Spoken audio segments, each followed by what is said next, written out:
Hi. So today I just wanted to celebrate a little bit. I just published a blog post that I had been putting off writing for a very long time, actually.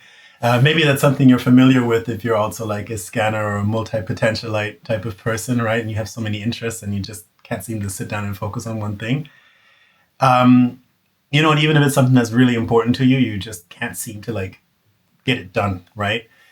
And this blog post was on my photography website. I had just redesigned it, and I also wanted to have some writing on the website, like something to explain like my approach to certain things.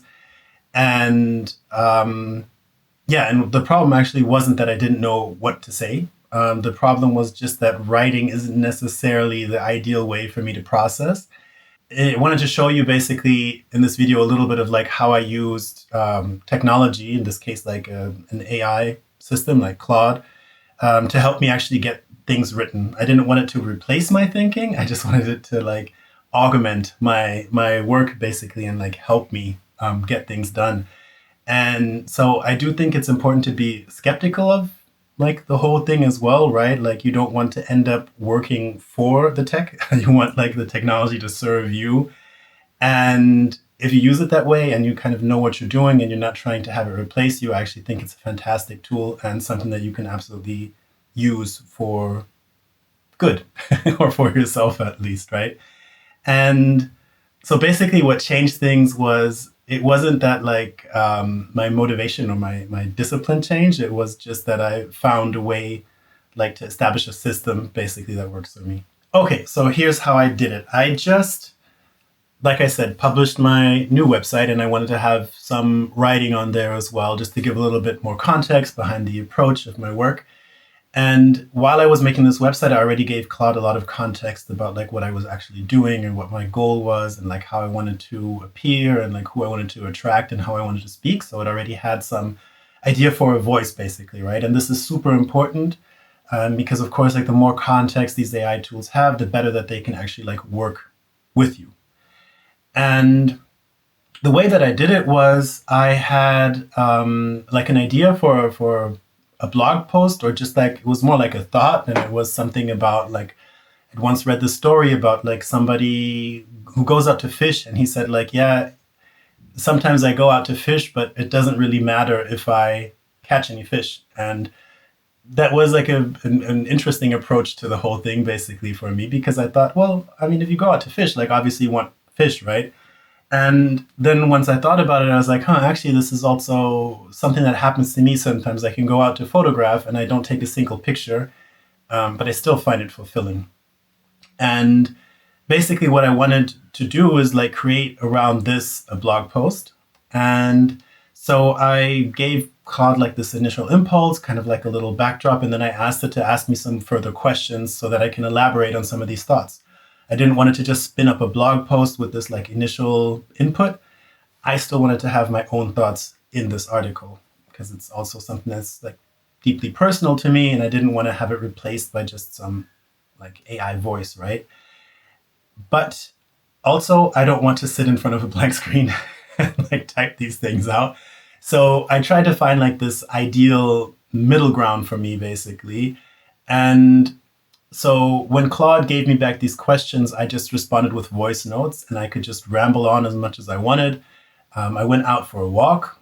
That's also a much easier way for me to process and to think. So I could just like look at the prompt and then I could just talk for a few minutes, have it record, and then also like filter things. Like if I felt like I went a bit off course when I was answering something, then I just also said like, hey, this thought probably won't fit in the article. So just save it in a pile for later, which is also wonderful. So I have like all these asides, and I also have some other courses basically, or directions that I can take when doing the next articles, right? Okay, and so basically what happened, right? Like Claude just gave me the impulse, but it was still my thoughts that came through this, right? And it was super important to me to still like preserve whatever wit and whimsy I might still have to include it in these words, because it still is about me and not like some anonymous general article about some other topic. It was super, super important for me, right? That like it's not Claude just writing things for me. The thoughts are still all mine. I just needed help structuring them. basically. Like for me, I just like to have this free association. I like to be able to just like talk and go, and like to have a system that basically helps me structure all these things somewhat neatly, and at least gives me like a draft that I can edit, and I can just like sort around and move around a little bit. It helps me immensely, right? And so this is then like for me what I talk about when I say like having tech in service of me rather than the other way around. And I changed like the system of how I work rather than like forcing myself into I guess like maybe like a general approach, or like the previous approach was like I just had to write it, or having just like, giving an impulse and then having AI write an article for me. Yeah, and in the end, like after some editing, of course, and some like back and forth, like I actually wound up with something that I felt like was truly my voice, and it was much easier for me to actually get to the end result because I had like this way of working that actually suits me, rather than me having to adjust to something. And anyway, I mean, like, it's my website, it's my writing. Like, I want to feel free and like enjoy the process, actually, right? So, who do I think this can help? Like me even talking about this, right? Like, I think this is for like people with too many ideas and like, like who feel like their ideas they die at some moment of friction. Like this is like something that's blocking them. And for me, for example, here this is just like having an empty page in front of me and just not really enjoying the process of writing so much. So I found a way to like eliminate that friction. And maybe for other people, it's like other problems, but usually there are like ways to do this. If it's like organizing or like having some kind of like dealing with the tech side of things, like there are tools to help you with this basically. And so it's good to just find ways to eliminate these friction points that you have, right? And I think especially if you're like this like scanner or multi-potentialite type of person, you absolutely know this feeling.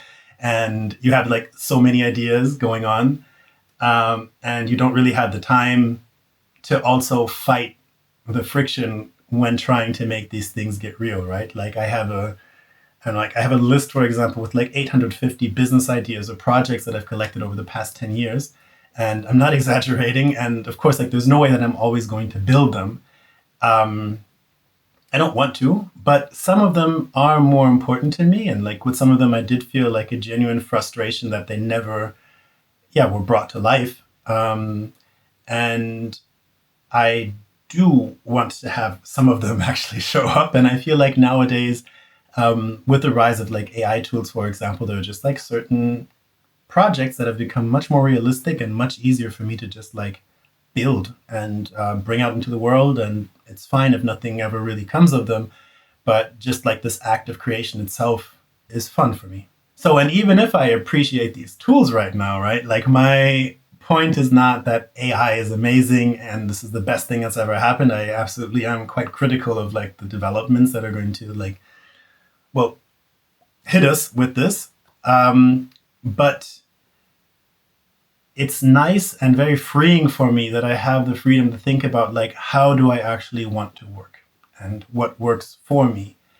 And since I'm not the type of person who enjoys sitting down with deep focus and like working on the details of a lot of things, for me right now, this is the golden time. I can orchestrate, I can work on different projects at different times, and I can go back and forth on my ideas. And I don't have to pay somebody to do it. I don't have to bring up the motivation for myself to do it. All it takes is like a few subscriptions that really aren't that expensive. And I can like bring some of these things to life, right?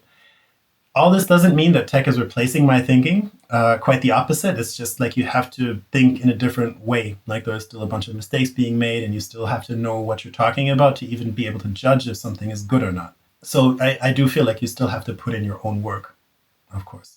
So, but what is gone right now, for me at least, is this super detailed work. Like if it was code looking, if there's an open bracket somewhere, or like staring at a blank page and starting to write. And of course, like there are things to be said for it. And probably like I would learn a lot from going through these things.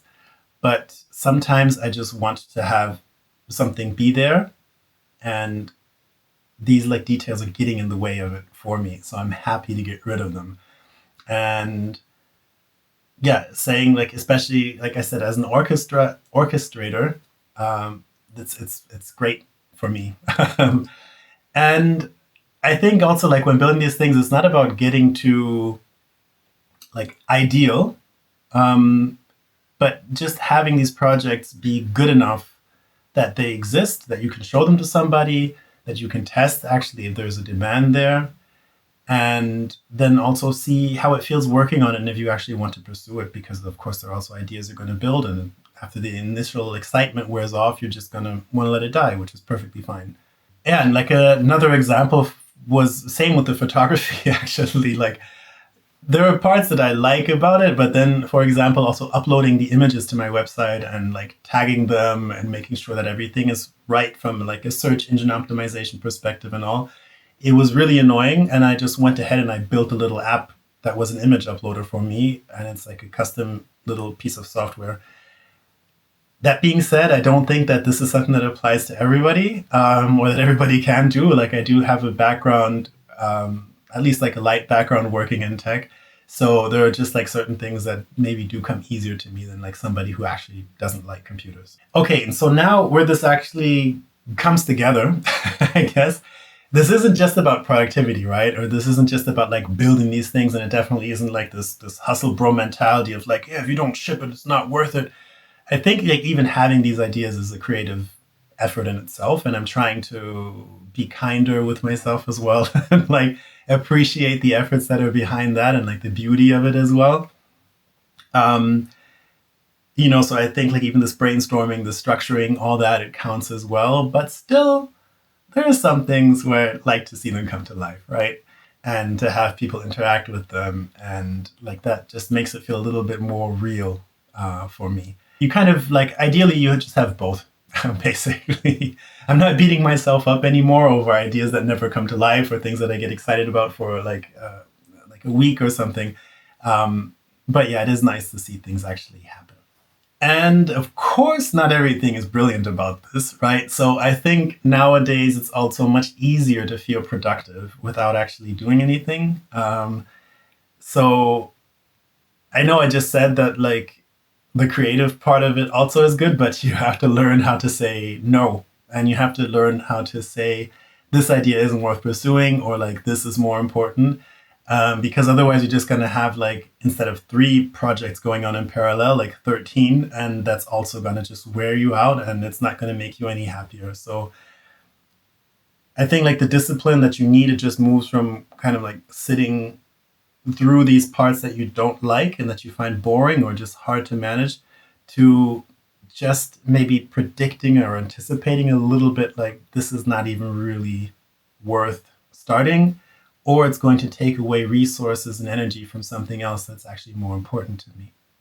All right. Yeah, so this was just like a little intro. It's not really a guide, I guess, but I hope that maybe this gives you a little bit of an impulse though, and like invites you to just look at something that maybe you've been wanting to build, and looking at maybe like something that you find important but that has some element of friction, and then maybe think about like how can you get rid of that? Like are there any tools that I can use to help me get through these rough patches, right?